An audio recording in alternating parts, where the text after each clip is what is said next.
¡Arriba, Puebla!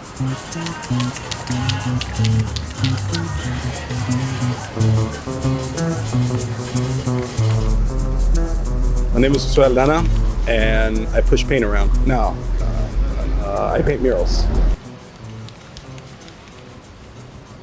I feel like I've done a lot of growth. I don't think a lot about my childhood. But like young me is just, man, young me was misguided. I did this root canal of my spirit. And I'm really learning about my identity as a homosexual, indigenous, two-spirit person. It was a lot to sort of deconstruct. The younger me is this version of me that has healed. So that led to the whole what you see here.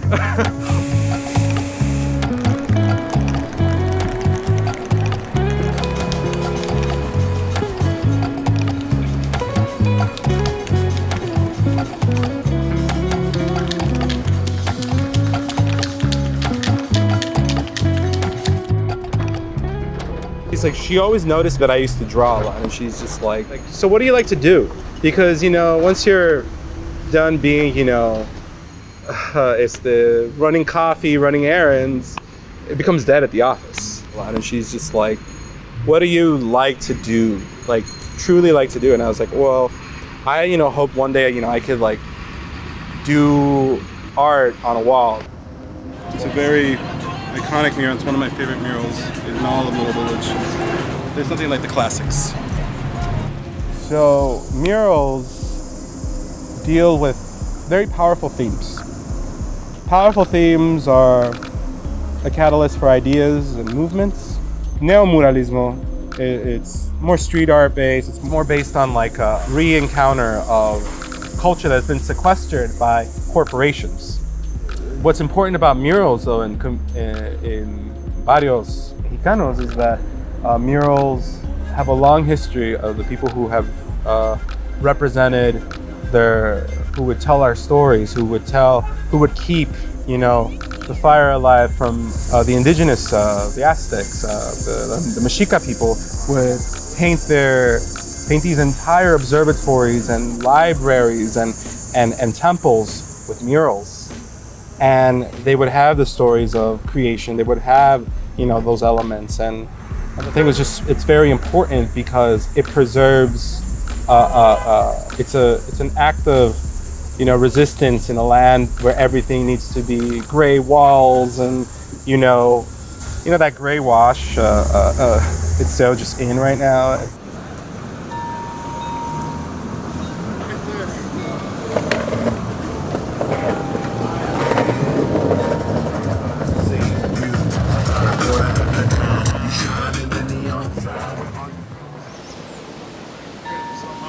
Well, it means freedom, first of all.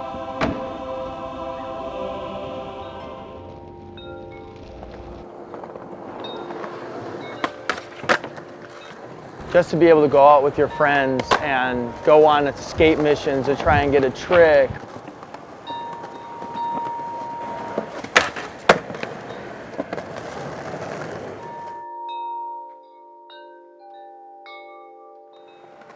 Obviously, it's just nostalgic. I stopped skating for a while, you know, and I think as you get older, you think about what you used to be able to do.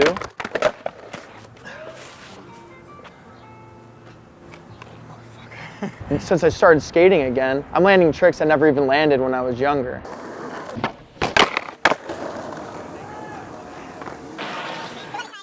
So good. I think what it means the most to me right now, as I get older, is staying young. It like gives me that feeling that I'm still a kid, you know what I mean? That I can still do this crazy physical activity, and I want to push that border as far as I can.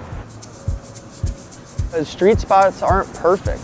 There's cracks, there's potholes, there's rocks, there's, you know, you're fighting a lot more elements you wouldn't fight at a skate park.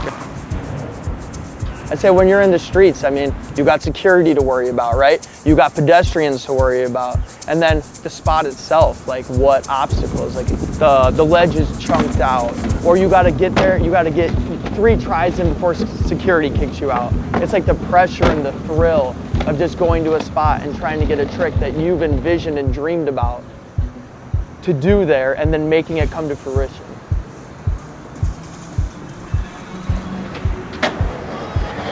When you go and do something at a spot like that, all those little factors deter people that are good at skate parks, that just like skating skate parks, from doing them in the street. So when they see someone doing it in the street, they're like, man, I've been to that spot. That's not easy to skate.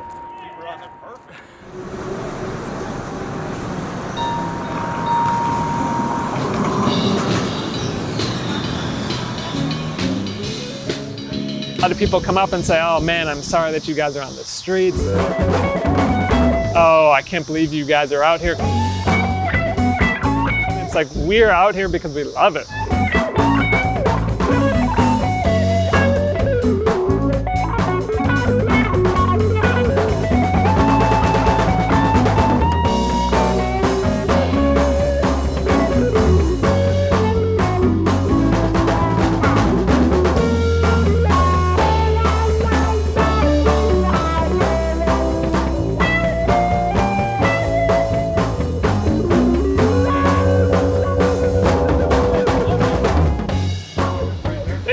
Listening. We are Chicago Traffic Jam. We're going to play some music for you. If you like what you hear, we got a Venmo, we got a tip bucket. You can show us some love. Otherwise, hang out, relax, and enjoy some music. So yeah, I've been playing 2 years now in the streets, full time, and it's a new experience for me, and it's definitely been a wild ride where, you know, I had a 9-to-5 and I did the normal thing, and I was making decent money and, you know, living comfortably, but I always felt there was something missing where I'm like, oh, like I'm not, yeah, I'm doing my 9-to-5, but I'm not really contributing to the city. I'm not uplifting people. I don't feel good what I'm doing. So when I came out here and I realized like I could pay my bills performing on the streets and busking and playing for people, I'm like, wow, this is a crazy alternative.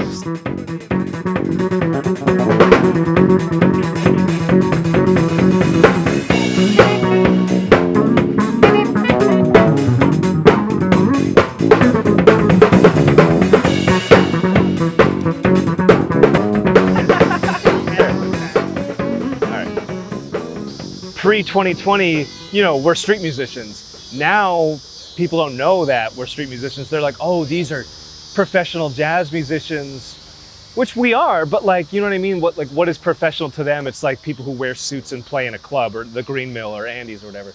So people, it works out great for us. People are like, oh, they can't play in clubs anymore, so this is great, and we're gonna support them. Little do they know we'd be doing this anyways. I think we have the upper hand on all the other musicians because they're now trying to adapt, like you were saying, to a world without clubs. It's just so funny for us, like, this is just so normal. Like I said, besides locations being different, this is so normal for us. COVID happened and it just, you know, shut down the whole city. The spread of the coronavirus. As a coronavirus pandemic hits new highs. In Chicago, residents are being told to leave their homes for essential needs only starting Monday. There's been some protesting. I can't breathe! Black Lives Matter! Black Lives Matter! This year's been very wild and taking people out of their day-to-day life.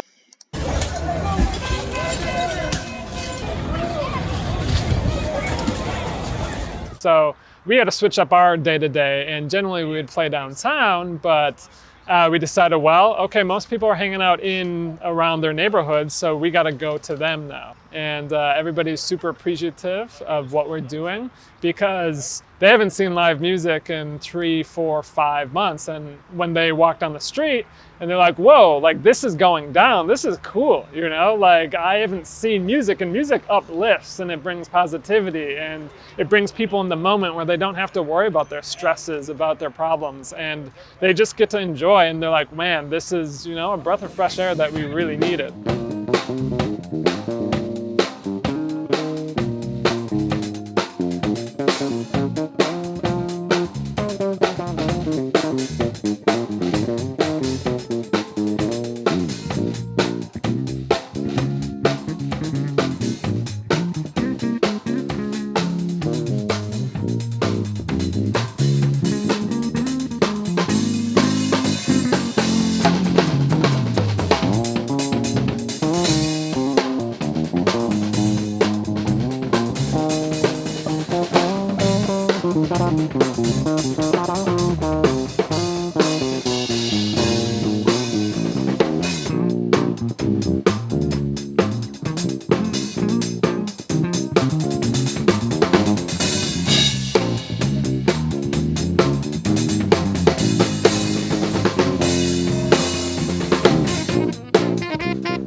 I am a U.S. citizen because I was born in the state of California. I have dual citizenship. I also have a Mexican citizenship. I did know about, you know, my roots. You know, I'd go back to the Jacal, back in, you know, where my parents are from. And there's always these las fiestas, you know, the parties, you know, that everyone's invited. People wear traditional regalias, and then we all have a good time to, you know, commemorate, you know, the synchronicity of like indigenous holidays with the saints. And the Little Village has this annual parade. So I said, why don't I do something to promote it? Let me do a cultural piece or something. You know, I put together this quick little like mural. And then afterwards, neighbors just really liked one of the themes, and having just this rapport with neighbors, and I felt this adrenaline of like wanting to paint more walls, and so every time I saw that, I would see all these patterns and things that would just be part of me, but they weren't necessarily awakened, you know, in that. But now with the mural thing, it just came out. It's like this cosmic fart. And I just started doing this message of cultura because of this subversion to not think about your culture while in the United States was just so prominent because of, you know, you're in Chicago, you gotta hustle and you gotta survive.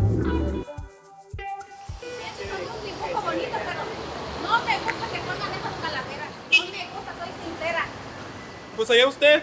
No me gusta. Pues esa es su opinión, doña. Ay, no me gusta. Pues así se va a quedar. Y así somos, ahí nos vamos todos. Con permiso. Esa es mi opinión.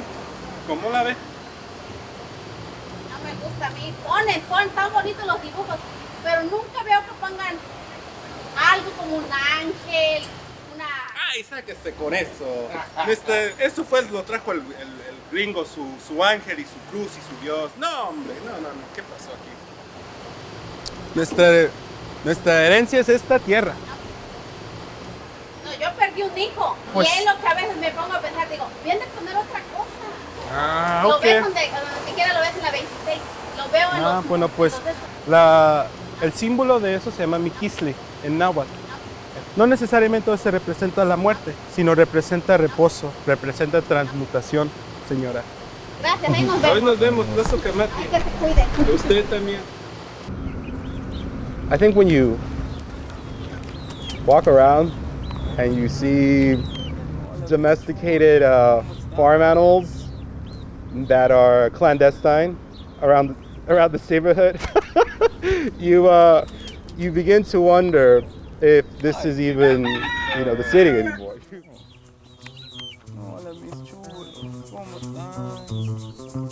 La Villita. La Villita is it's divided up into two wards in the southwest side of the grand metropolis that is Chicago.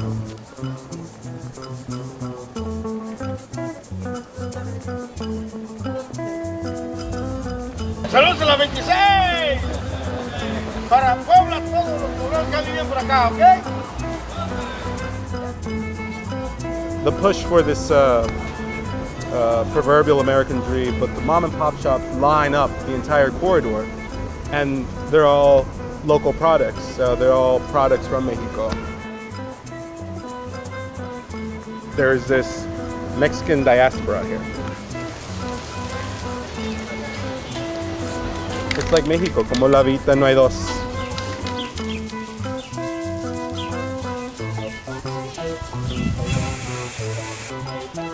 Now what we're doing is reclaiming, you know, these streets that have been already incorporated in county culture. And what the law, you know, and how civically, you know, we're engaged, you know, to reutilize these spaces.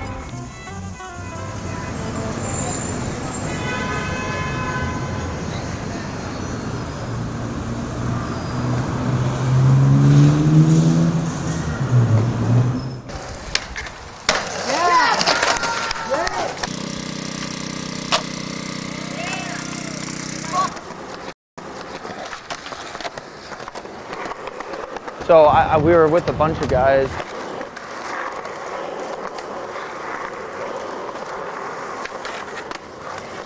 And we were skating the McCormick Place Gap. And I was trying to trick and I ended up dislocating my ankle. So my ankle was bent 90 degrees the wrong way.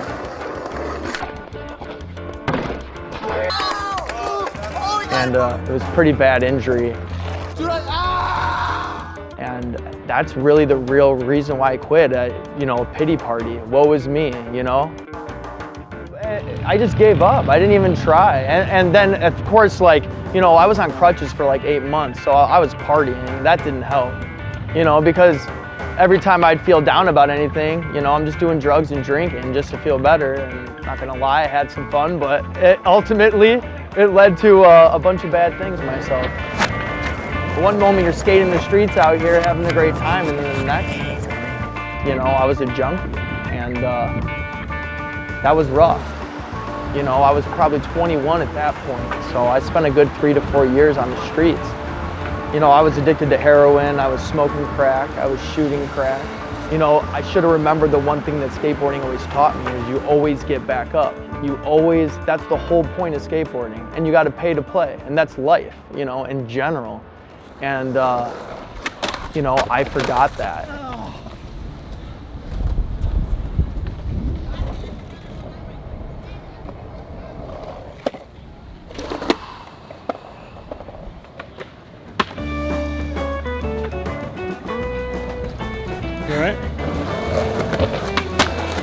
You know, I eventually got in trouble enough where I was in jail long enough to get clean, start seeing clearly, started talking to my family again, and then it was like, what the fuck am I doing?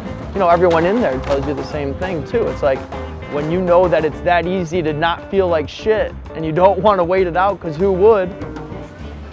As long as you're hooked and you know all it takes is 10 bucks to feel better, it probably took a year before I felt completely normal after stopping doing it.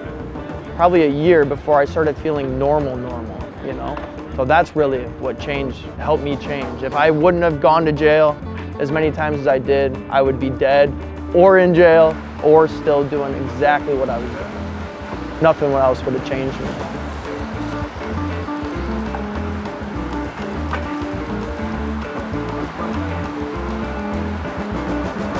And then, you know, I slowly got my life back and started, you know, working again and whatnot. And then when I hit 27, I was watching Vice and I saw King of the Road. And that's really what got me back into it. You know, I needed something, you know, I wasn't doing drugs anymore, you know, and like I got that adrenaline watching it. And that's when I bought a board again. You all right?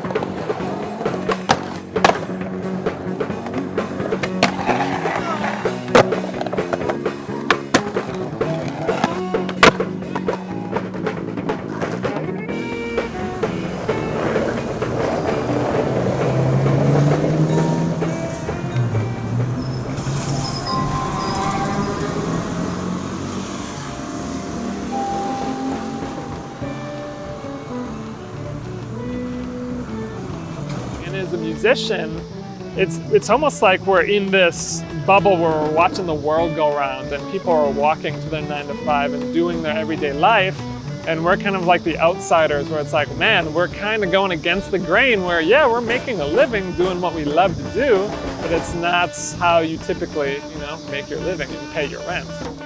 All of us are full-time musicians, so when everything's normal, we play in the streets during the day, and then we all have our gigs at night.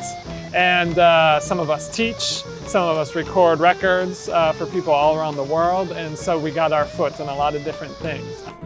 This is their full-time gig where they've been playing, you know, 15 years, 40 plus years. I'm the newest one actually in playing about 1.5 years.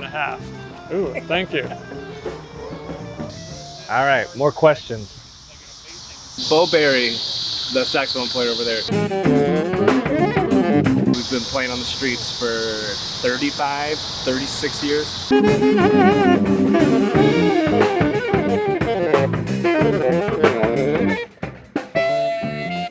When I first met him, he said, when someone new comes out to play on the street, he said, I can tell within 3 minutes, like before the first song is even over. He's like, I can tell by halfway of like the first minute or two of the first song whether they're gonna make it on the streets or not. And he's right, like we've had other people come out and it's either like with Erik, and like it was true. The first day he came out, I knew, like Beau was right. Like I started to see, it's like he had the passion, you could see the fire in his eyes.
I'm very grateful and thankful that I'm where I'm at today.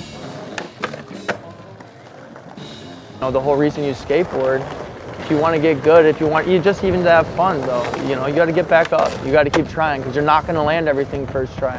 You're not going to always feel great. You're going to get hurt. That's life. Anything you do, it's the same thing. It's funny though, because I mean, just last year I snapped my foot, I broke it. And I had such a good mindset about it. Like, I'm not giving up this time, right? And it's been great for me. And it just, you know, I really wish I would have done that when I was 16, 17 years old, you know? Because it's like the #1 thing in skateboarding is always get back up, try again. And I won't make that mistake again.